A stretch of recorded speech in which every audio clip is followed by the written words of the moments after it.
Quero, em primeiro lugar, cumprimentar a todos e dizer da felicidade de estarmos aqui e de podermos conversar um pouco sobre a doutrina dos espíritos. Nós que somos observadores, trabalhadores, e que eu, particularmente, que estou quase todos os dias à frente dos trabalhos mediúnicos e de trabalhos vinculados à assistência social, portanto, todos os dias fazendo um pouco de reflexão e meditação sobre a obra espiritista propriamente dita, eu tenho me perguntado muito se nós, médiuns espíritas, dirigentes dos centros espíritas e atuantes das casas espíritas, estamos em condições, nesse momento, de responder aos desafios, por exemplo, do século XXI, em face daquilo que representa o reducionismo mecanicista. Eu sou aposentado, venho de Universidade Federal, onde eu percebi nitidamente a crise reducionista mecanicista em todas as disciplinas de ensino superior, em toda a universidade e até mesmo no nosso governo. Nós vivemos nesse momento num reducionismo. A grande proposta que você tem de vida é uma proposta disjuntiva e não conjuntiva. Nós seguimos por uma ordem, por exemplo, especialista, onde todas as pessoas, aqueles que querem, vão fazer o especialismo e vão descer a minudências desse especialismo sem alguns nem ter ouvido falar de uma coisa que é fundamental na Áustria, na França, na Inglaterra, já há quase 50 anos, e com acento, quem sabe, nos últimos 10 anos, chamada complexidade.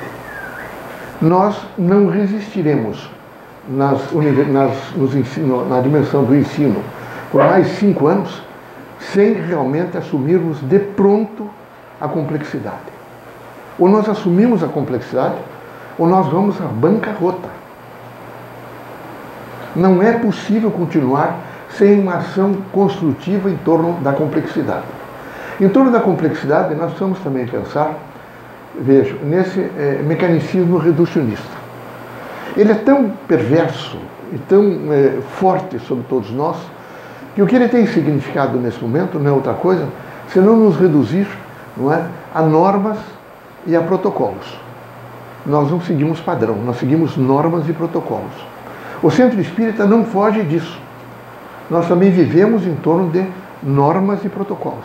Quando o grande significado nosso é o padrão que nos une, o polissistema material, o polissistema espiritual. Então, é padrão. A mesma coisa é vinculada ao conhecimento como um todo.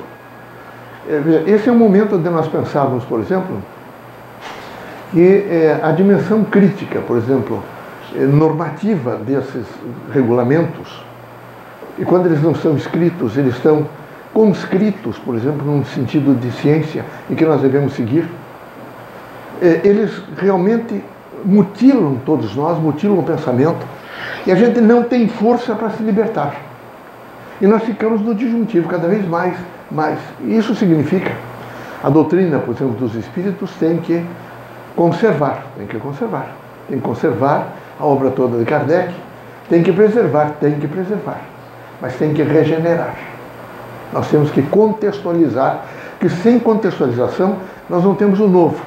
E eu pergunto, será que os centros espíritas têm perguntado aos seus agentes o que é que o século XXI, e nesse começo, por exemplo, de século, o que é que o homem do século XXI e o século XXI espera de nós? O que é que ele quer de nós? Ele não quer que a gente só venha aqui, leia o Evangelho e imediatamente imagine que nós estamos cumprindo com o nosso dever. É muito mais do que isso. A doutrina é alguma coisa que representa uma ação de convergência social integral. Nós vamos estar preparados para uma grande revolução, e essa revolução vem em torno de elementos fundamentais. Nós temos 3 elementos que são básicos, por exemplo, na linha crítica da ação espiritista e na linha crítica da ação do conhecimento. O primeiro elemento que a gente tem que pensar muito, e ele diz respeito a todos nós, não é? Ele se refere àquela composição crítica de que todos nós devemos seguir não só o sentido da norma e do protocolo, mas tudo deve ser invariável e deve ser constante. E no universo tudo é invariável e tudo não é constante. Nós vivemos em um mundo onde todas as coisas estão permanentemente em mudança, todas as coisas estão permanentemente se transformando. E se nós não fizermos isso, o que eu fico pensando são as pessoas, por exemplo, hoje, entre 20 e 35 anos, quando eles tiverem 60 anos, os senhores, quem sabe, não têm, porque o governo resolveu, é tão grande o número, e isso pode ser um incentivo ao número aumentar de suicidas. Como será daqui 50 anos, ou 40 anos, ou 30 anos, o suicídio em uma cidade como Rio de Janeiro, Curitiba, Paraná, São Paulo? O suicídio é uma coisa aberta hoje, terrível. A situação é degradante, é contra a vida. Mas é contra a vida por quê? Porque nós não nos encontramos. E não imagine os senhores se nós vamos nos encontrar num centro espírita fechado, onde a grande significação é, evidentemente, o protocolo, e não o padrão. Então nós vamos perguntar rapidamente o que é que eu preciso fazer nesse momento para compreender a não linearidade. Nada é linear, absolutamente nada. Nos ensinaram na universidade a linearidade, mas nada é linear. Só para os senhores terem ideia, se nós pegarmos um pedaço de mármore, uma outra, um tijolo, medirmos, pesarmos, serrarmos no mesmo tamanho, no mesmo formato, e alguém vier empurrar, o movimento dele será diferente de um para o outro. Não há linearidade nem nos organismos vivos, nem um pedaço de pau, nem nas coisas, nada é linear. Como nada é linear, nós estamos ensinando errado. Nós estamos, nesse momento, levando as pessoas ao caos. Porque elas não se adaptam, elas abandonaram o sentido evolutivo pela linearidade. Elas imaginam que tudo vai acontecer de acordo com as equações ou de acordo com os conceitos. E isso é mentira. A física quântica, o salto quântico que tem mais de 30 anos, e que agora começa a manifestar no nosso país, ele diz categoricamente, os físicos dizem categoricamente, e isso só através dessa consciência que nós vamos poder compreender que o visível se apoia no invisível. Nós só poderemos compreender isto a partir do momento da não linearidade de todos os sistemas vivos, de todas as coisas, e a partir desse momento nós temos que pensar em uma eslética dialógica. Nós estamos trabalhando uma dialética dialógica, onde continua separando todo mundo e dividindo todo mundo. E nós não podemos, nós temos que ir para uma eslética dialógica, onde o grande significado ligado a espaço e tempo é o diálogo e o entendimento. Se nós não pensarmos nisso, nós vamos imediatamente ficarmos tão isolados que vai aumentar o suicídio, vai aumentar a angústia, vai aumentar as agressões, vão aumentar todas as coisas negativas, vão aumentar.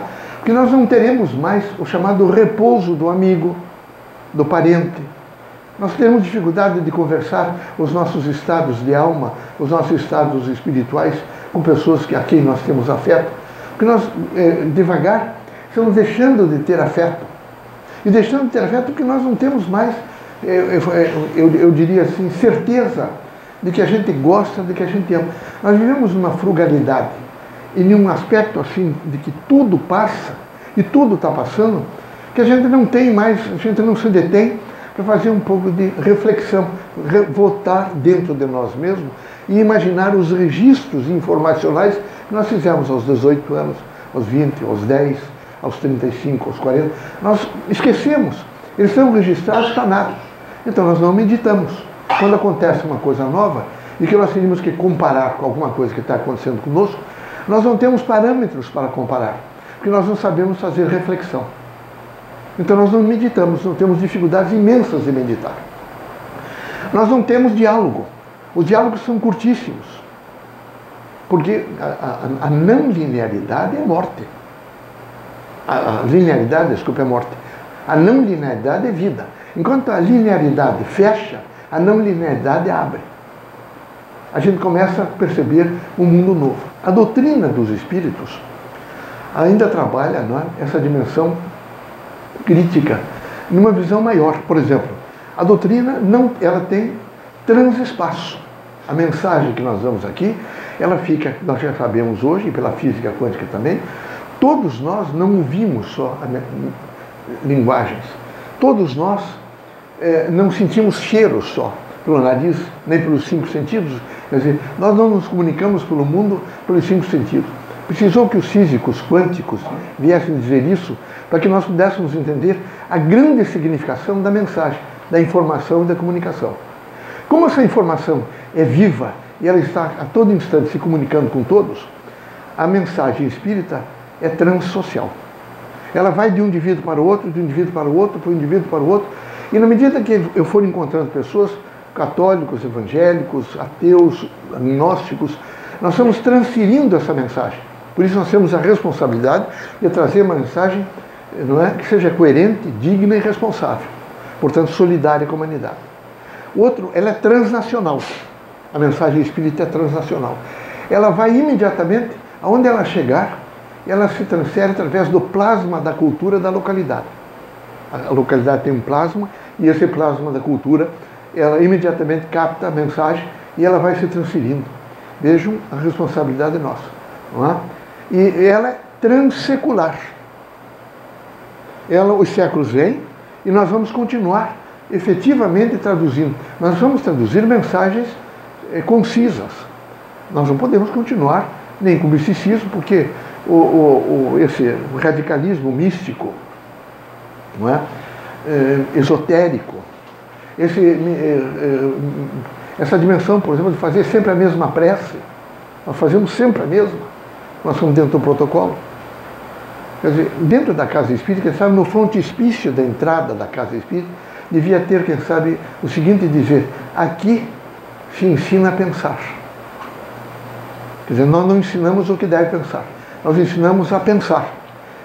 Porque se nós não aceitamos a linearidade, nós aceitamos a não linearidade, nós precisamos tomar muito cuidado no que nós dizemos e no que nós propomos. A situação é dramática naquilo que a gente diz, por exemplo, felicidade. O que é felicidade? Só há felicidade quando a gente entende a não linearidade. Com a linearidade não há felicidade. Ela é limitadíssima, ela nos coloca dentro de verdadeiros protocolos que devem ser seguidos. A gente não consegue segui-los de maneira nenhuma, porque eles são terríveis. Então nós devemos, na doutrina, fazer a preservação. Mas preservação não é fechar. E nós temos, a cultura nossa brasileira é terrível. O dia que os senhores tiverem um tempo, vão até a Biblioteca Nacional e tentem conversar com uma bibliotecária da Biblioteca Nacional sobre os icunábulos que vieram com Dom João VI. E perguntem se elas deixarão os senhores verem os icunábulos. Nem nós, nem os professores de universidade conseguem. É tudo fechado, absolutamente fechado. Mas preservar não é fechar. Preservar é permitir, evidentemente, estudo diligente, pesquisa aplicada, contextualização e sistematização da ideia. Mas como é que nós vamos fazer se nós, dentro da casa espírita também, nós queremos preservar fechando? É evidente que nós nem conservamos e nem preservamos. Consequentemente, nós não regeneramos o pensamento. E não regenerar o pensamento é imediatamente envelhecer e envelhecer. O Espiritismo tem que espiritualizar civilizando. Ele vai espiritualizar e vai civilizar. Ele só civiliza com a espiritualidade. E a espiritualidade é inerente a cada um. Ela não é coletiva. Eu não posso dizer o que é a espiritualidade, se referindo aos espíritos desencarnados, pensam disso. Não. Cada um de nós tem uma espiritualidade. E é um conjunto dessa espiritualidade que dá um plasma de mentalidade na vida social. O político, social, o econômico, o cultural vem em torno desse plasma de espiritualidade, dessa relação que eu tenho com a vida, com os objetos, com as coisas, mas basicamente com as pessoas. Então eu preciso, nesse momento, pensar também na holografia. A física, ela nos trouxe uma noção tão exata da holografia que hoje não se põe dúvida mais em holografia. A holografia é uma realidade. E nós, espiritistas, precisamos ficar com essa dimensão da não linearidade, com a dimensão eslética. Não é? E na eslética nós temos que pensar em 3 grandes momentos dessa eslética dialógica. A primeira é, não é, a curta duração. Eu trago uma ideia nova para os senhores, e os senhores imediatamente ficam com essa ideia, traduzem em mente e concípio, dentro da mente, trabalham um pouco, e quem sabe ela tenha 1 hora, 40 minutos com os senhores. Se os senhores não conseguirem fazer o conjuntivo, os senhores perdem a mensagem. Ela vai embora. É preciso fazer o conjuntivo. Se essa mensagem alcançar um pouco o conjuntivo, não é? ela sai rapidamente daquele primeiro momento e vai para um segundo momento, não é? Que é a média duração. Ela começa rapidamente, os senhores, a fazer ligação daquele conceito com todos os outros conceitos que os senhores têm. Mas ela ainda não atingiu o estrutural. Ela ainda está em uma ordem conjuntural, fazendo comparações. Se nós perdurarmos um pouco e ficarmos com essa, não é, média duração, nós vamos para a longa duração. Nós imediatamente injetamos aquele conceito em conceitos estruturais que nós temos e nós começamos a mudar os conceitos de vida, não é? Começamos a alcançar valores novos. Então, há uma nova lógica, há uma nova axiologia, são novos valores que se interpõem na nossa vida e que nós conseguimos colocá-los a contento para uma ordem nova. E nós somos de uma ordem nova. Essa relação com a vida é uma relação crítica. Porque quando nós não temos essa relação com a vida, quem faz o caminho somos nós mesmos andando. Não imaginem que alguém vai fazer o caminho para os senhores. Somos nós mesmos que fazemos o nosso caminho. Não é pai, nem mãe, nem filho, nem mulher, nem marido, ninguém.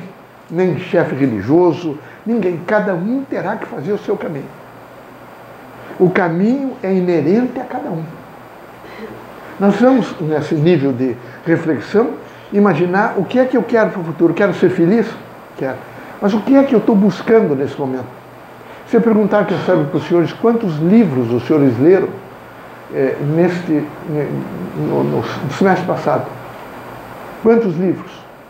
É evidente que nós não temos, a massa crítica brasileira é a pior do mundo, é pior que a do Paraguai. A Universidade do Paraguai exige que cada aluno apresente listas de trabalho, vejam, e que resumo de livros, porque eles sabem da importância. Dentro de bem pouco tempo, o nível de mentalidade, inclusive das suas universidades, será melhor que o nosso. Porque nós não lemos. O Centro Espírita, que tem esse dever de ensinar a não linearidade, ele tem o dever de programar imediatamente, não é, processos para sensibilizar as pessoas a uma leitura de mundo. Leitura das pessoas, leitura do sofrimento, da alegria, leitura das crianças, do mundo, leitura, por exemplo, vejo, das praças, das ruas, dos lugares, e leitura de livros. Nós temos que ler. Nós não temos nenhuma associação de ex-alunos vinculada nem às universidades públicas. Nenhuma. As associações dos outros países publicam livros, encontram-se de 3 em 3 meses, fazem discursos, promovem revistas. Nós não temos nenhum. Porque nós não temos massa crítica para entender, nós sabemos copiar. E o exemplo disso é os bombeiros. Vocês vão ver que se for alguém, algum chefe lá, e descobrir que nos Estados Unidos resolveram passar uma lista vermelha em todos, se prepare porque alguém vai ter que pagar e vai ter que passar a lista vermelha em todos os prédios, porque assim eles entendem. Não há, se a gente perguntar, tem escrito? É científico? Então não sabe. Porque nós não temos massa crítica para fazer processamento, porque nós não alcançamos que a parte é ligada ao todo, ou toda a totalidade, e a totalidade é a parte. É a complexidade. É o processo da complexidade. Nada é isolado. Nada é isolado. E nada sendo isolado, a gente vive num contínuo processo de unidade. Por exemplo, todas as espécies, cada espécie de per si, compõe uma unidade. O conjunto das espécies compõe uma unicidade. Só assim a gente pode entender a vida.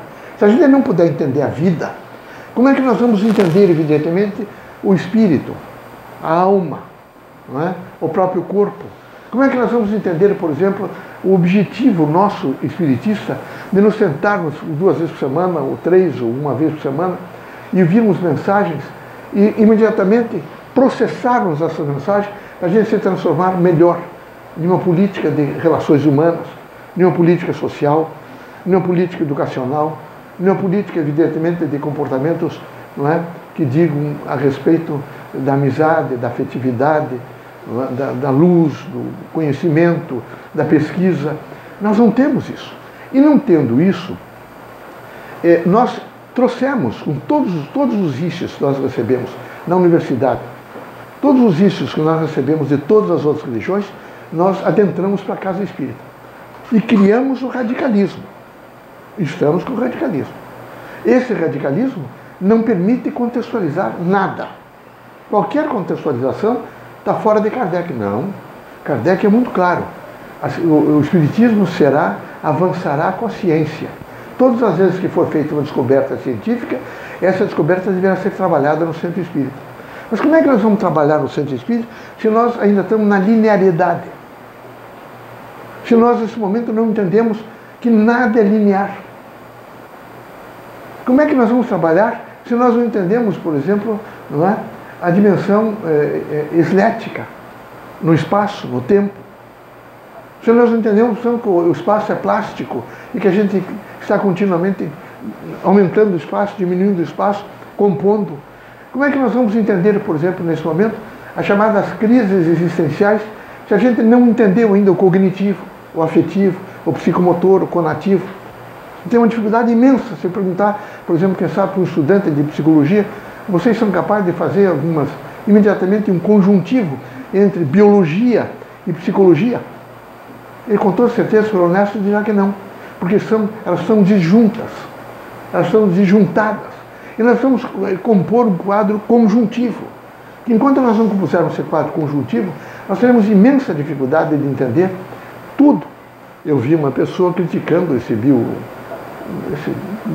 inventor famoso, Bill Gates, inventou um banheiro sanitário.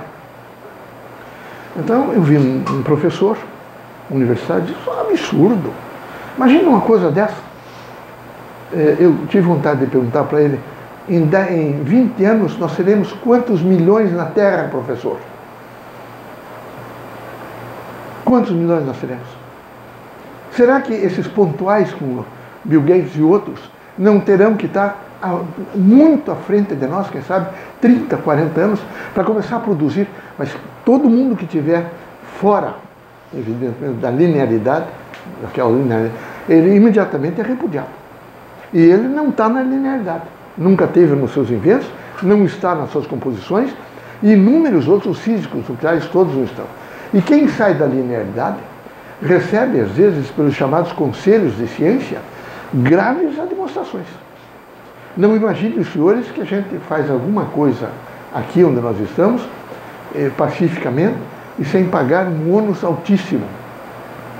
Altíssimo. Todos nós que fizemos a projeção no tempo e no espaço, e que levantamos alguma coisa, nos custa muito alto, mas muito alto mesmo, aquilo que efetivamente nós tentamos implementar. Porque há uma dificuldade de vencer a linearidade. Há uma dificuldade de entender que para ser feliz é preciso ter uma consciência crítica, vejo, voltada evidentemente à conservação, à preservação, mas à regeneração e à criação. Nós vamos criar muito mais.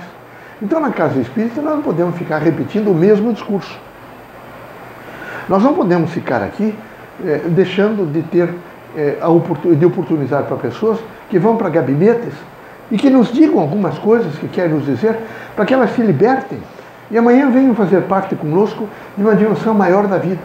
Nós não podemos deixar de compreender, vejo, as pessoas, se nós não fizermos uma indagação, quais são as necessidades desse século, o que é que esse século está precisando, qual é a proposta desse século, o que é que os homens desse século querem nesse momento. Nós estamos com problemas, por exemplo, vinculado a uma ordem de medicamentos a mais perversa possível. Nós passamos a imaginar de que tudo é possível curar-se com pílulas, com cápsulas, com comprimidos. Não é? Antigamente até era injetável, hoje não. Nós somos, se for um médico e ele tiver uma consciência de não linearidade e examinar, quem sabe, porque grande parte deles puxa uma lingueta, tem um computador e pergunta o que é que a senhora está sentindo. E fica batendo, e em face do modelo parecido com aquilo que ele ouviu da pessoa, é que ele vai fazer a prescrição. É evidente que ele está dentro de um protocolo, ele não está dentro de padrão, e isso é muito grave, não só para a saúde humana, mas para a saúde social. Nós passamos a ter graves riscos, porque nós não temos mais diálogo com ninguém, nem com os especialistas, nem com aqueles, efetivamente, que se prepararam para nos ajudar a voltar ao equilíbrio psicobiofísico. Eles têm dificuldade. E por que eles têm dificuldade? Porque nós vivemos o quadro disjuntivo. Tudo está disjuntado. Nós não temos nada em teoria de conjunto. E não tendo nada em teoria de conjunto, a gente está vivendo faz de conta. É uma dificuldade imensa. Nós temos dificuldade de entender que a pessoa seja feliz. Não é? Nós temos imensas dificuldades de entender, veja, o velho. Nós temos dificuldade de entender a homoafetividade. Nós temos dificuldade de entender, por exemplo, os avanços tecnológicos. Nós custamos muito, mas muito mesmo. E nesse custo vai um pouco da nossa vida. A gente imagina, bom, vai passando e daqui a pouco eu vou melhorar e eu vou me assumir daquilo que realmente eu alcanço, mas não vamos, amigos. Ou nós somos o presente e vivenciamos o presente, fazemos um esforço para o entendimento, ou nós não fazemos um esforço para o entendimento, e amanhã nós temos que fazer um outro esforço, que é uma outra coisa, e depois uma outra coisa, e uma outra coisa. Então a gente tem que ter uma dimensão de administração pessoal, onde a gente possa realmente reagir contra essa linearidade. É a primeira coisa que a gente tem que fazer. A gente tem que fazer uma reação contra a linearidade.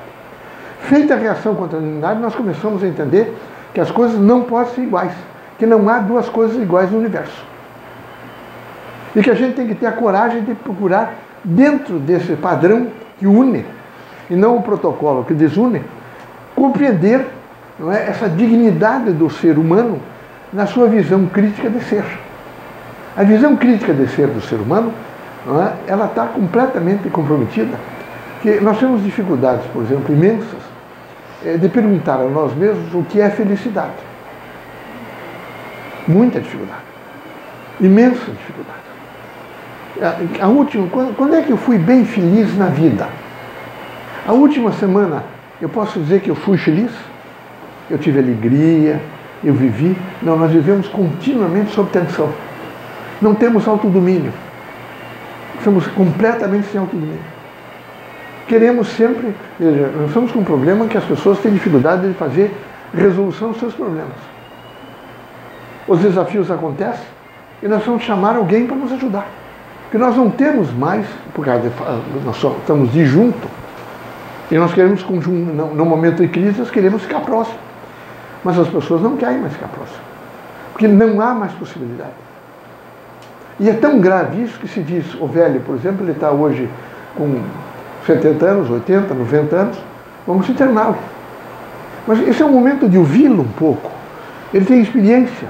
Quem sabe eu tenho a força física, psicomotora, eu tenho um nível cognitivo mais rápido, mas ele tem experiência. Eu precisaria ouvir dele alguma coisa. Nada. Absolutamente nada. Eu vou interná-lo. Vou colocá-lo, evidentemente, longe de todos. Ou então ele vai ficar junto com todos os outros que têm patologias iguais. Vai piorar o campo patológico. Mas é lógico que isso não pode continuar. Nós vamos ter que pensar em alguma coisa que nos resguarde. E o que é que nos resguarda? Em primeiro lugar, veja, a gente tem que buscar uma certa visão de espiritualidade. Essa certa visão de espiritualidade não pode ser dogmática, esotérica, fanática. Ela não pode ser posta em torno de bens materiais, de valores materiais. Ela tem que ser posta em torno de uma consciência minha. Eu continuo ainda, como quem sabe há 3.000 anos atrás, ou até mais, quem eu sou, de onde vim, para onde eu vou. Eu continuo perguntando. Nós continuamos e continuamos e continuamos e continuamos e vamos efetivamente nos desgastando cada vez mais, sem ter uma resposta concisa sobre esses valores. E esses valores precisam ter uma resposta concisa. A gente quer que alguém faça o caminho para a gente quer que ajudem de alguma forma, que a gente tenha bons salários. A gente quer... Tudo isso no nível de facilidade. É preciso colocar no nível de facilidade. Esse mecanismo reducionista, ele atingiu a todos. Está atingindo as crianças, está atingindo o adolescente, está atingindo o homem adulto. Ele atingiu a todos. Todos, efetivamente. Nós vivemos uma fase, não é? E numa fase de grandes revoltas. Os senhores estão vendo o país latino, a França, de uma crise. O que é gravíssimo para nós latinos. Cair o governo da França é um perigo para todos os povos latinos. Os senhores sabem disso. Sabem o que isso pode representar. Basta voltar um pouco na Revolução Francesa, o Brumário, e lembrar um pouco, lembrar dos partidos franceses,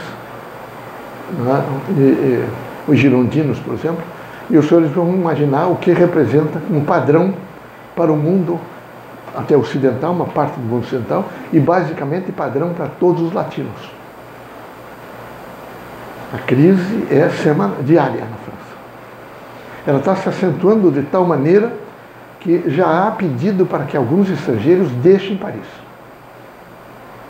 Então, os senhores imaginem o que isto pode vir para o futuro. E todos esses elementos estão postos em torno da linearidade. Tudo em torno da linearidade. Se nós começarmos a entender, não é, a não linearidade, nós melhoramos em tudo. A nossa vida particular, a gente não fica mais, não deu certo, nós vamos compor de alguma forma para que isso se resolva. Mas nós nos frustramos, nós entramos em crise, nós rompemos com a ordem política, rompemos com a ordem social, com a ordem econômica, criamos graves desajustamentos, evidentemente, de comportamentos, procuramos mais do que nunca uma satisfação que às vezes não é possível alcançar, tudo pela linearidade. Não é? A gente imagina tudo que não há possibilidade de não realizar-se. E aqui, sempre assim. Então nós estamos debaixo de um universo, ou dentro de um universo, e nesse universo que a gente diz assim, mundo, terra, universo, cosmos, não é? Eternidade, a gente vive em torno disso. Então, cada um de nós tem uma dimensão que envolve assim, campo elétrico, momento magnético e ordem. Cada um de nós. E no centro espírita a gente já está muito claramente posto em torno desse campo elétrico, desse momento magnético, dessa ordem. Por quê? Porque é do passe, é do pensamento, dos ajustamentos, do entendimento que a gente faz sobre o processo doutrinário. E essa linha crítica é para impedir que a casa espírita fique, nesse momento, em uma mesmice.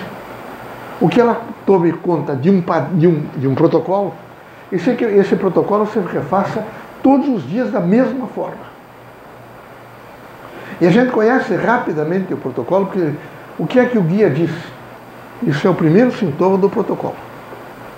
Os espíritos não vêm à Terra para interferir no livre-arbítrio das pessoas. Veja, a doutrina dos espíritos é muito inteligente. Ela já não era linear quando Kardec codificou. O livre-arbítrio não fala em linearidade. Ele é uma consequência de um dado momento que eu efetivamente flutuei, alcancei e refiz e vou ter que fazer amanhã e depois da manhã e assim sucessivamente. Então, é necessário que a gente seja preparado para uma grande temática revolucionária.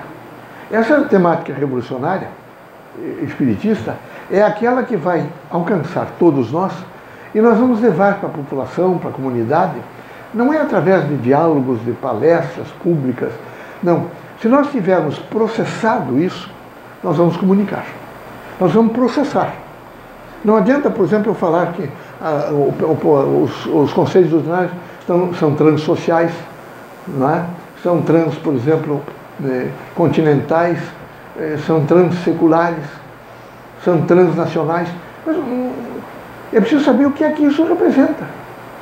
O que eu posso fazer nessa representação dele ser transsecular? O meu conceito, o conceito que eu estou aprendendo no Centro Espírita, não é? Eu estou sentado num banco de praça e eu estou emitindo, mas eu não estou pensando nisso, não. Mas todo o meu sistema celular é vivo e inteligente. Aonde eu estiver, eu estarei emitindo, efetivamente, mensagens positivas ou negativas. A Casa Espírita tem que ensinar os indivíduos, não é? Basicamente, a quê? A ajudar eles a resolver-se socialmente. Eles têm que ter a coragem, por exemplo, de enfrentar problemas. Eles têm que ter coragem, por exemplo, de fazer recorrências que se fizerem necessário. Eles têm que ter coragem, por exemplo, de dizer não aceito isso, aceito. Porque senão nós não estaremos ensinando o livre-arbítrio. E o livre-arbítrio é alguma coisa fundamental a nível de liberdade, a nível de extensão de vida, a nível de posicionamento crítico. Então, o processo nosso é um processo crítico, mas é um processo crítico que nós temos que consolidar. Esse é o momento que nós temos que consolidar. Nós temos que consolidar o bem. Outra coisa, nós não podemos, veja, o Espiritismo é transreligioso. Nós não podemos, num país como o Brasil, com um contingencial étnico extraordinário, inclusive o negro que veio para cá e trouxe, não é, o seu campo anímico, nós ficamos combatendo.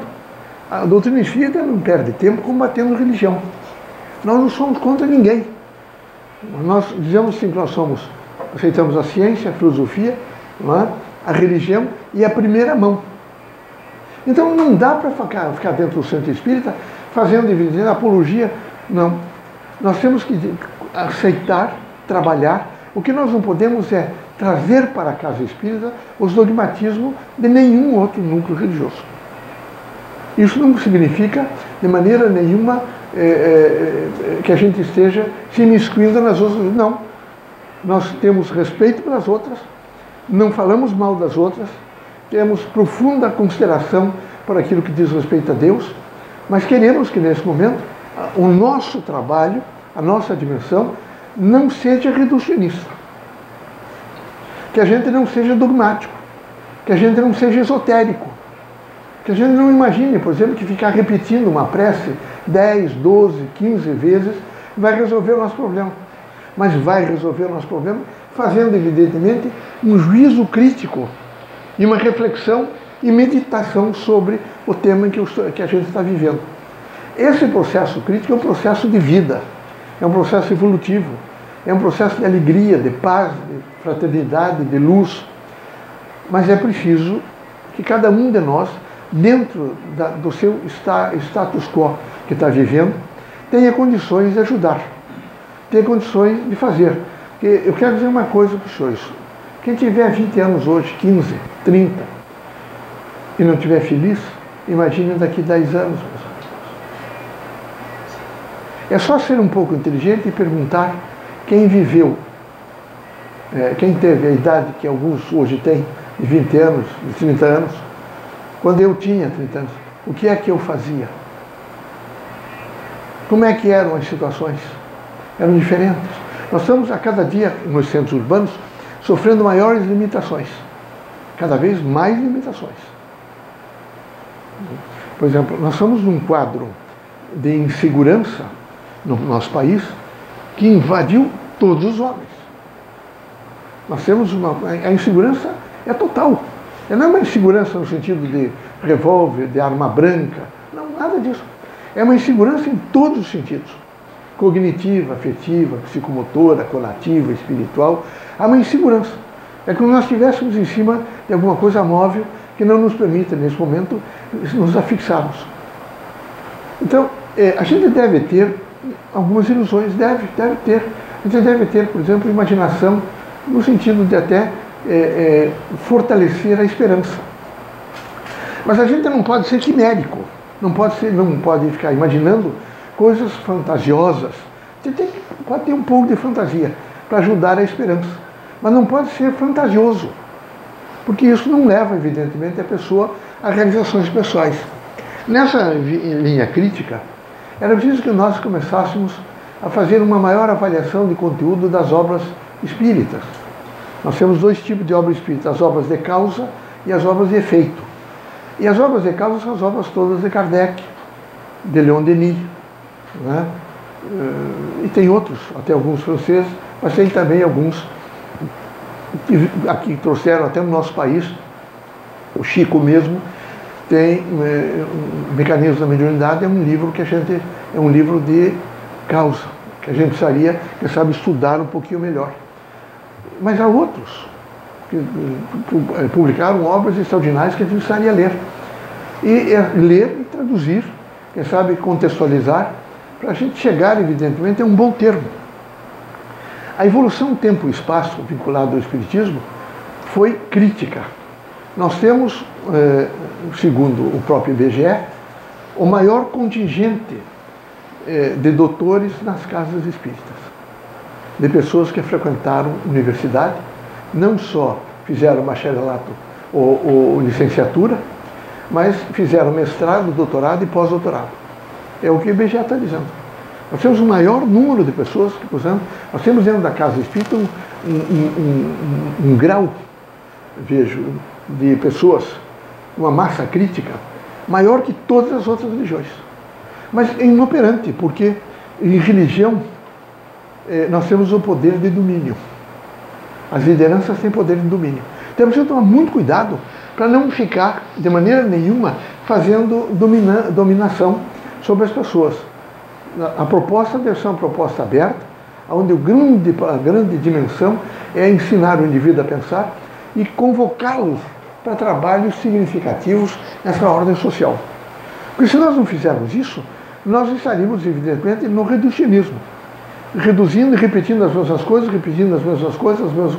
quando nós precisamos fazer regeneração conceitual e criações novas, onde possam fazer significações mais profundas. Só para os senhores terem ideia de como as coisas funcionam, nós somos uma crise de filósofos no nosso país.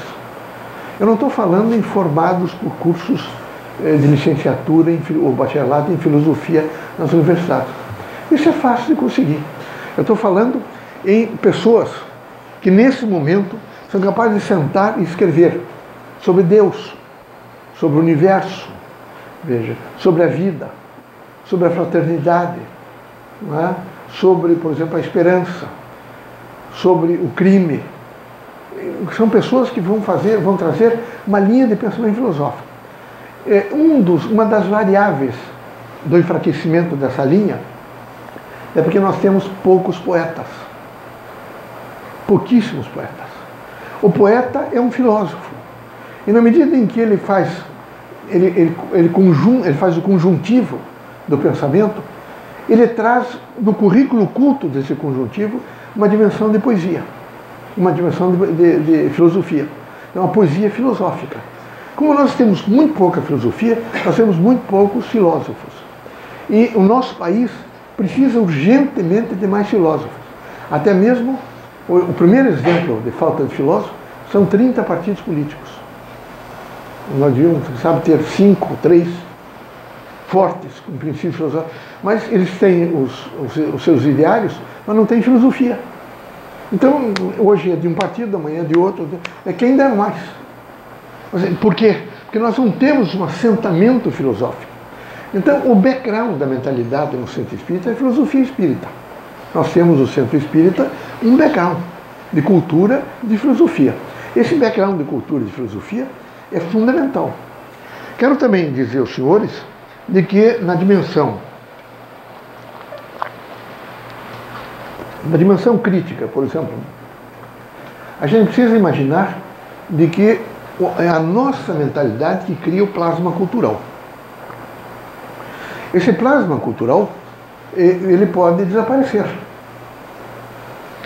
Os senhores pensem nas civilizações mais antigas e pensem em alguns ícones dessa civilização mais antiga.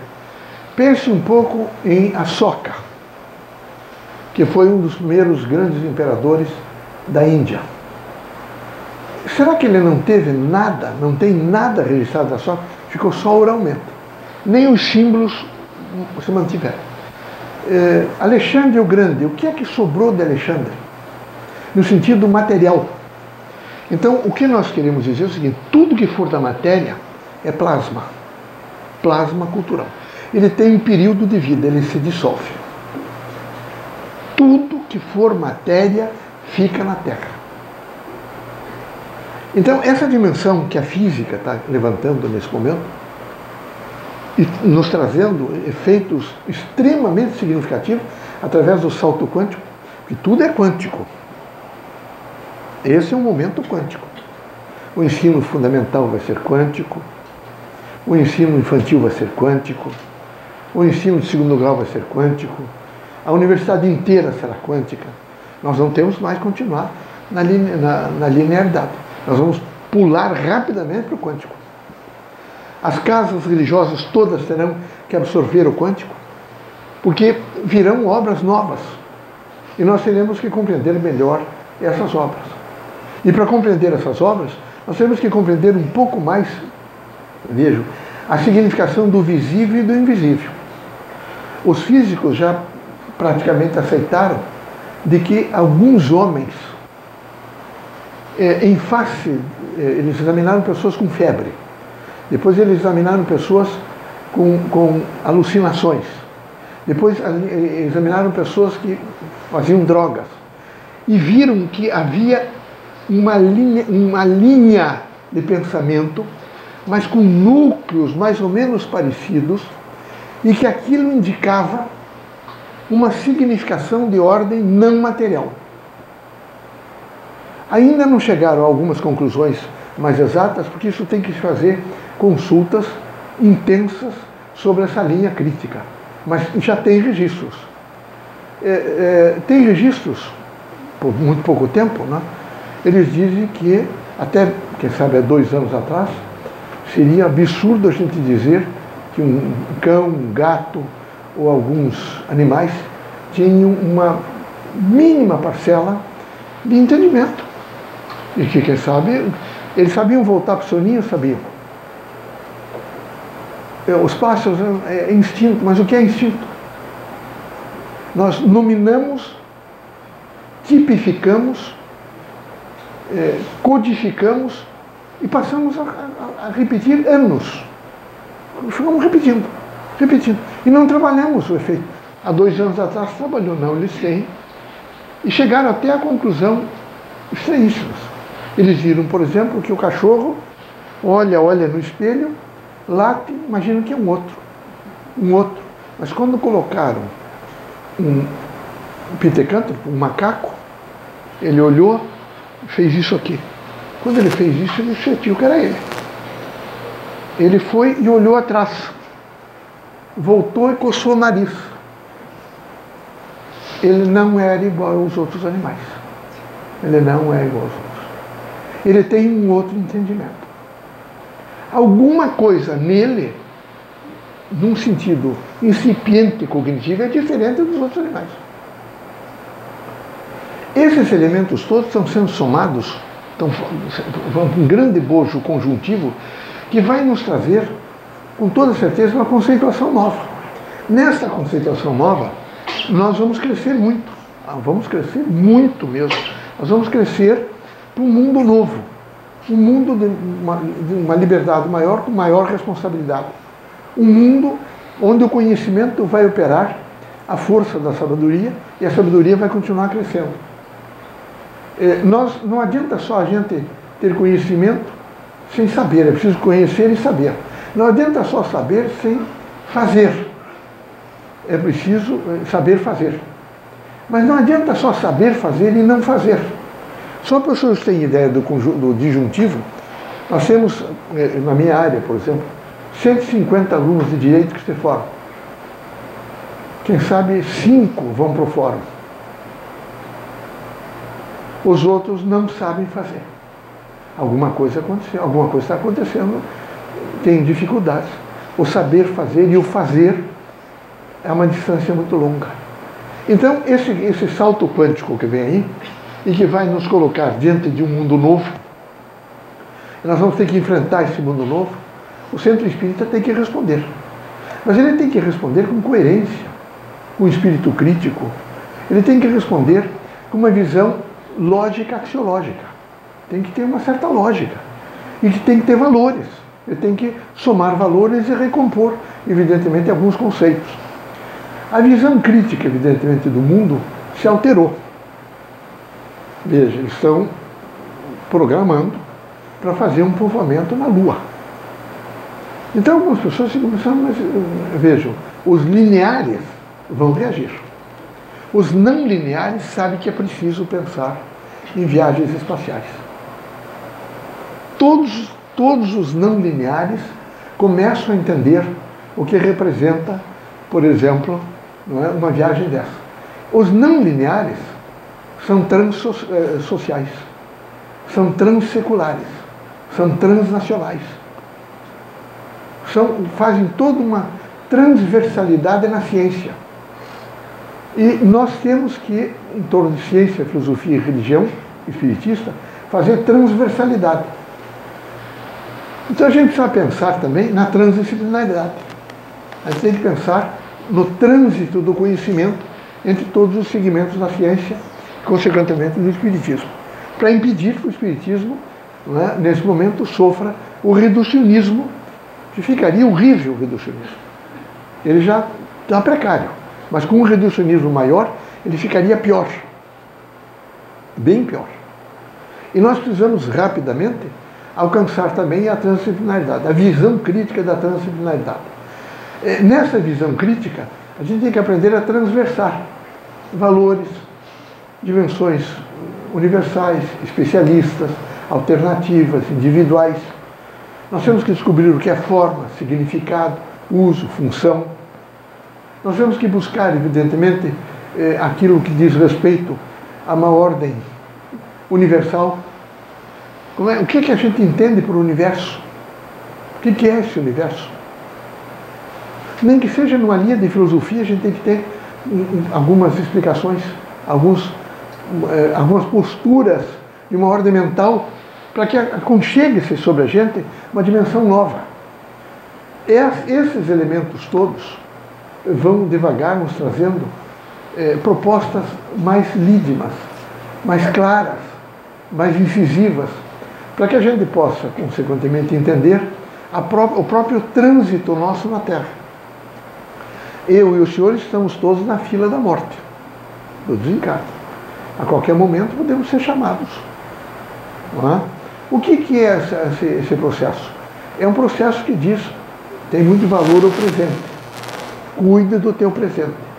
Quando você estiver num local, seja integralmente no local. Quando você estiver fazendo alguma coisa, faça integralmente a sua presença. Porque se você não fizer, você nunca fará por inteiro as coisas e nunca será por inteiro o entendimento. Essa vida crítica, vejam, intensa, significativa, ela é operativa, na medida em que a gente consegue compreender a complexidade. Nada está separado. Então, o que eu queria dizer para os senhores é o seguinte: nós temos uma tendência a imaginar, veja, a América Latina, e particularmente o Brasil, evoluiu para a imagem dos espíritos desencarnados. Nós vemos os espíritos já em torno do perispírito. Nós temos uma noção de que na faixa da Terra, nas lides da Terra, eles se apresentam com uma corporidade. Na Europa, quando a gente fala em espírito, eles têm uma tendência a imaginar fantasmas. Eles não evoluíram nenhuma linha, por exemplo, cognitiva de pensamento, né, para aquele processo que seria do perispírito. O centro espírita tem que trabalhar a reforma do pensamento. Nós temos que ter uma visão crítica de reformar o pensamento. Não é possível continuar pensando em pecado, em castigo, Não é possível ficar explicando que alguém nasceu com o pezinho torto porque Deus condenou para ele chutou pessoas em encarnações passadas. Isso é muito simplista, é extremamente simplista. E não é esse o texto doutrinário espírita. O texto doutrinário espírita é filosófico, científico e religioso. Ele é complexo. Então nós precisamos, as explicações simplistas são reducionistas. As explicações que trazem, evidentemente, um significado maior são aquelas que nos dão um foro de liberdade maior. Nós começamos a pensar melhor. Essa dimensão também nos leva a propostas críticas vinculadas ao Espiritismo. O médium, quando consciente, inconsciente, sonambúlico, enfim, de qualquer tipo de mediunidade, não é? Ele não sofre absenteísmo. Então, eu não sei o que eu disse, isso é mentira. Está tudo registrado, não há absenteísmo. Se houvesse absenteísmo, o Espiritismo já teria sido liquidado, teria desaparecido integralmente. Não há absenteísmo. Absenteísmo, não é? É uma destruição do centro espírita. É a mulher que quer dizer alguma coisa para o marido, diz que recebe espírito e diz uma série de coisas para eles, tem que fazer isso, fazer aquilo, não sei o quê, porque eu recebo várias pessoas nessas condições. Isso é um absurdo. Isso é a força que nós chamamos do absenteísmo, a proposta absenteísta. E nós não somos absenteístas. Nós não admitimos, por isso que nós dizemos que cada um deve aumentar a massa crítica, que quanto maior for a massa crítica do médium, maior será o produto mediúnico. Mais científico, mais lógico, mais axiológico. Então precisamos ter muito cuidado com o absenteísmo, porque ele é reducionista. Outra coisa é aconselhamento sobre problemas de ordem pessoalíssima. É preciso tomar muito cuidado com isso, porque nós levamos, evidentemente, as pessoas a um processo caótico. Cada um tem um livre-arbítrio e ele deve aprender a consultar esse livre-arbítrio. Por isso que na Casa Espírita é tão importante dizer que aqui nós ensinamos a pensar e não o que deve pensar. Quem ensina o que deve pensar, não é normativo, não é reducionista. E nós não somos reducionistas. Nós somos, não é, pessoas que nesse momento queremos, evidentemente, compreender toda a evolução, todo o movimento do universo. Ainda gostaria de dizer para os senhores de que o processo espiritista é uma marcha que não para. O mediunismo está no mundo inteiro. Todos os homens são médiuns. Todos recebem intuição. Todos têm condições de fazer algumas conversas e diálogos com o mundo dos espíritos. O importante é sintonias, é ficar em silêncio em casa, é saber orar, é compor-se da melhor forma possível no sentido da prece, não é? E procurar coisas sólidas, que são implicativas no sentido do bem. A casa espírita é sempre a afirmação positiva do bem. É sempre a luz do conhecimento.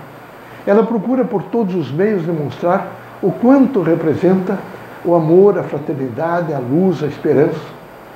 Ela tem uma preocupação com o ser humano. Ela quer melhorar o ser humano. Então nós temos uma pedagogia da cultura espírita. E essa pedagogia da cultura espírita está implícita em todas as metáforas espiritistas. Todas as mensagens espiritistas, todos os aconselhamentos espiritistas, ele contém a pedagogia da cultura espírita. Então nós temos, nesse momento, que pensarmos seriamente, vejo, nessa cultura espírita. E a cultura espírita se faz esse plasma cultural que nós vivemos dentro do centro espírita. Assim, nós aconselhamos a todos que procurem, na medida do possível, aumentar sua massa crítica, compor um quadro melhor do seu querer, do seu saber, do seu conhecer, para que possamos fazer frente a todos os desafios sociais que estão à nossa linha. Mudou a presidência da República. Eu não sei o partido político dos senhores, nem sei as ideologias dos senhores. Eu sei que quem está na presidência da República por processo constitucional é um presidente novo.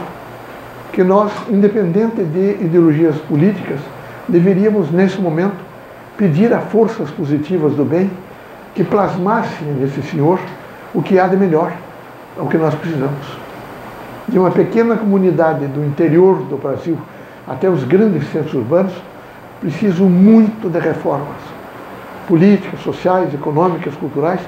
E esse é o momento que, quem sabe, a Casa Espírita, nessa visão transsocial, possa chegar até esse senhor, fortalecê-lo através do nosso pensamento positivo e, consequentemente, dos espíritos bons, e também comunicando a toda a comunidade, que não precisa falar, mas basta crer que nós queremos um momento novo, e nós estaríamos ajudando o nosso país a alcançar um estágio novo, um estágio de evolução, de dignidade e de menos corrupção. Eu tenho certeza que todos nós não queremos um espiritismo reducionista. Nós queremos um espiritismo expansionista. E o espiritismo expansionista é ciência, filosofia, religião, não é dogmático, não, de maneira nenhuma, não é casuístico, não é de maneira nenhuma simplista. Ele é colocado em torno, não é, da não linearidade, da eslética na curta, média e longa duração. Ele é colocado em torno da holografia, composição holográfica, que é importante, muito importante a holografia. A gente vai ter que entender daqui para frente muito mais a holografia. E nós vamos ter que trabalhar nessa dimensão, essa visão crítica de uma doutrina que vem para reformar, de uma doutrina que vem para transformar. Por isso nós dizemos que frequentar a Casa Espírita é, nesse momento, mudar o pensamento. É, nesse momento, transformar o pensamento. É, nesse momento, encontrar elementos novos para recompor, através de um processante pessoal, uma linha crítica mais ousada, onde os irmãos possam entender a evolução, possam entender melhor o bem, possam entender a busca da verdade, e que nunca substituam a busca da verdade pela utilidade. Nós não podemos nunca substituir a busca da verdade ou a verdade pela utilidade.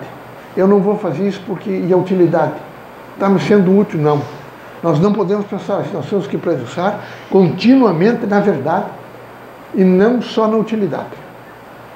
Se nós começarmos a pensar que nós não podemos trocar a busca da verdade pela utilidade, nós não descobrimos nada e não fazemos nada. E a Casa Espírita, no seu tonitruante dever de fazer, de recontextualizar, de regeneralizar, ela tem que estar continuamente procurando a verdade. Para isso, ela não deve nunca substituí-la pela utilidade. Não é nível de utilidade, eu não vou fazer isso porque está servindo e eu não quero que, evidentemente, isso desapareça. Isso seria retrógrado, atrasado e impeditivo numa linha de pensamento crítico. Eu acho que, em tese, está um calor louco, né? Em tese, seria isso que eu queria dizer aos senhores. Se os senhores tiverem alguma pergunta para fazer, os senhores façam. Não é? Eu não sei se posso responder a todas, mas pelo menos algumas. Lhes aconselho que procurem compreender melhor Allan Kardec, que é muito importante. Nesse momento, leia um pouco mais a obra de Francisco Cândido Xavier, que é um homem puro, bom, que viveu entre nós e que foi várias vezes acusado e quase vilipendiado publicamente, mas na sua humildade, na sua dignidade de ser, se manteve íntegro. Pense em todos os outros, como da Ivone Pereira, que viveu aqui em Niterói, que escreveu livros e fez trabalhos extraordinários. No Peixotinho, trabalhou aqui em Niterói, e que fez um trabalho muito grande. Caíba Schutz, e veja o trabalho de Caíba Schutz, a dimensão dele no espaço brasileiro, e assim são inúmeros outros, alguns ainda encarnados, que estão nesse momento fazendo um trabalho de caridade e de amor ao próximo. Vamos acreditar na prece, mas uma prece que seja a súmula daquilo que nós alcançamos como procura da verdade. Em primeiro lugar, nós temos rapidamente que pensarmos em grau de mentalidade. Plasma hoje é uma realidade, plasma cultural é uma realidade. Não há cultura sem plasma. Todos nós sabemos que isso vem da mentalidade, e é a mentalidade humana que permite esse processo plasmático. Enquanto a gente não repensar currículo e não colocar currículo como vida, nós teremos uma escola morta. A escola, veja, o governo criou vários cursos. Tem, por exemplo, fonoaudiologia, psicologia, tem medicina, odontologia. Bom, aí a escola está numa comunidade. Não tem nada desses especialistas, desses operários da ciência não estão lá. Não estando lá, o currículo já é falho, porque a universidade está formando, nós temos um número enorme de criaturas com dificuldade de fala. Fonoaudiologia. Disse-me uma fonoaudióloga que pelo menos melhoraria 80% em alguns lá no Paraná, que tem muito fanho, muita gente com dificuldade, chega até na universidade com dificuldade de foniatria. Seria muito mais barato para o governo se ele tivesse esses especialistas junto à escola. Mas a escola teria que ser da comunidade. A escola estaria aberta e não fechada. A comunidade, quando a mãe tivesse uma dor de dente, iria lá e o dentista trabalharia e trataria. É uma escola parecida com a escola da França, da Suíça e dos outros, onde é aberta. A comunidade é vida. E a comunidade sendo vida, o currículo é vida e ele está aberto para todos. Então, criaria já uma grande expectativa, um momento novo. Segundo é o projeto político-pedagógico. Anualmente, nós temos que reunir os professores, os líderes da comunidade, chamá-los e perguntar o que é que eles esperam da nossa escola. E eles imediatamente vão dizer que esperam muitas coisas, inclusive esperam participar da nossa escola. E varrer a escola, pintar a escola, limpar a escola. Mas o que o governo e as autoridades constituídas do ensino não têm consciência disso. Então, nós temos uma escola isolada. Em terceiro, nós teríamos que ter programas que respondessem toda a expectativa. Por exemplo, nós precisamos, a cada dia que passa, uma maior consolidação do que diz respeito ao nosso país, que é continental. Então, nós temos que pensar no Nordeste, vamos pensar no Sul, no Leste. Temos que fazer programas, particularmente para o segundo grau, onde ciência, filosofia, não é? e possam estar agregados a um nível social de sociologia, de história, evidentemente, do país, e se trabalhar isso para que essas criaturas, sem fanatismo e sem falso nacionalismo, possam dizer: eu sou brasileiro e vou me formar para construir um país melhor. Mas nós não temos. Nós temos uma escola apensada na comunidade, cercada, até com arames farpados, alguns, para impedir que haja furto, essa coisa toda. Então, é um arremedo de escola. Então, a mentalidade nossa é uma mentalidade disjuntiva, que começa na universidade. Na universidade é disjuntiva. São disciplinas todas que não fazem transversalidade, cada professor dizendo uma coisa, e não se cria uma unidade, um processo unicista, que seria extremamente importante para a educação nacional. Nós estamos de uma crise de educação nacional horrível. Eu trago só um exemplo para os senhores. Quem tem condição de reprovar ou de aprovar aluno nesse país? Onde está, por exemplo, um trabalho, e vários trabalhos que nós iríamos que ter, em face da nossa comunidade de licença, sobre avaliação. Como é que é a avaliação? Vamos avaliar quando? Quer ver, nós teríamos que ter nas escolas um centro integrado de ciências exatas. Então, matemática, física, química, teríamos. E o governo, eles ficariam o dia inteiro ali, os professores, e receberiam em 40 horas. Nós teríamos que ter um centro integrado de letras, onde nós teríamos o português como base e as outras disciplinas, como francês, inglês, particularmente o inglês, que hoje é uma língua universal, espanhol, mas nós não temos. Quer dizer, então é evidente que nós queremos separar, cada vez separar mais, e quanto mais a gente separar, mais nós criamos patologia e pessoas angustiadas e deprimidas. A escola tem que ser um local aberto, integrado à comunidade. É vida em comum. Não é? É uma mentalidade. É o background da cultura e o background da mentalidade. Esses dois se somam e fazem uma escola florescente. A coisa que mais me comoveu na Alemanha foi quando eu fui visitar uma escola que eu vi, ela disse: eu sou brasileira, professora. Eu vou levar numa turma que estuda português. É o português de Portugal, aquela coisa. Mas o sotaque é de Portugal. Aí, quando eu cheguei, eles estudando português. estudando gramática, lendo os autores brasileiros. E eu perguntei para um deles, ele me disse, é uma maravilha, uma maravilha. Um dia eu quero traduzir esses autores para o alemão. Eu saí dali comovido. O menino devia ter 12 anos. Então, nós, como a nossa escola é morta, é uma escola precária, nós deformamos o caráter das pessoas. Não é possível continuar assim. Isso tudo está em torno da linearidade. O curso de pedagogia linear, os cursos de licenciatura todos lineares. Quer dizer, um horrível quadro. Não é? E isso transferiu para todos, para a religião, para as artes, para os ofícios. Não é? Fazíamos um trabalho e o mate foi muito importante no Paraná, erva mate. E tinha um menino que fazia mestrado e ele disse, o senhor me ajuda um pouco, o orientador, não quero saber se eu posso te ajudar. Você com o orientador. E orientei, mostrei as coisas e tal. Aí disse, professor, estou querendo conversar com um fulano lá que tinha escrito 2 livros sobre a erva mate. Eu disse, que bom, então vá, meu filho. Foi. Quando voltou triste, assim, disse, o que é, meu filho? Aí disse, o que é? Para eu não escrever. Por quê?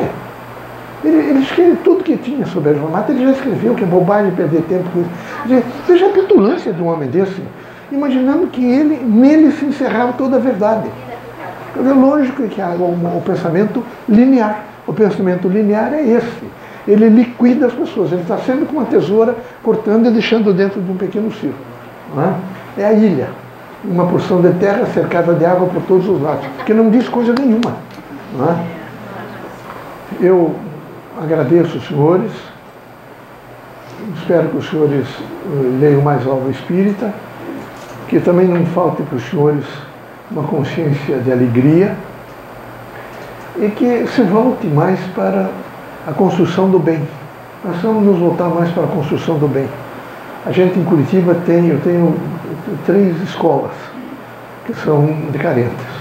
Tem um lar de escola chamado Leocádio Correia, tem outro chamado Dila Portugal Castanholi, que é em Campo Largo, e tem outro numa ilha de Paranaguá, de Valadares.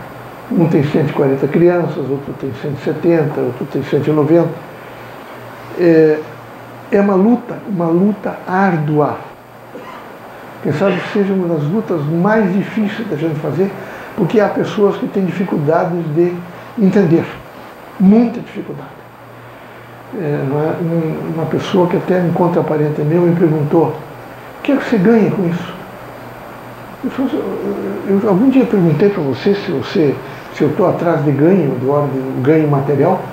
Eu estou atrás de um ganho, de uma satisfação pessoal. Eu me associo a essas criaturas que precisam de mim. Então, o Espiritismo tem uma grande missão, que é uma missão de levar, de civilizar, espiritualizando, com caridade, com amor, com fraternidade, com paz. Que os senhores o façam, que sejam muito felizes, que a casa dos senhores seja alegre, porque não há coisa mais triste do que uma casa triste. É horrível uma casa triste. Ou então, um dos cônjuges permanentemente com cara amarrada, que a gente diz, fechada, e agressivo, e dizendo coisas. E a gente precisaria, quem sabe, no presente, ter um pouco de alegria, de um diálogo, de uma tolerância, de uma dimensão, evidentemente, de paz e de harmonia. Um dia a imprensa me perguntou, o senhor é médium desde criança. E quando o senhor começou a ser a fé, eu vou repetir uma coisa que eu já disse para os senhores, eu cheguei à conclusão que eu sou a fé.